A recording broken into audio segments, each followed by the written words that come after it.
toinen ovi.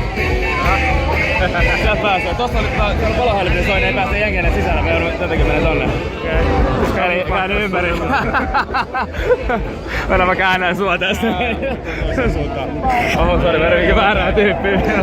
Sori.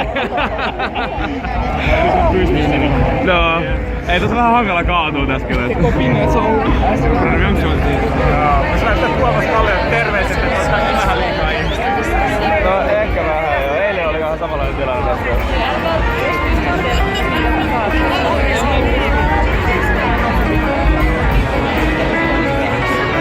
Onneksi ei mitään arvostaa reposissa näin, sitä voi rikkoa töimällä. Ai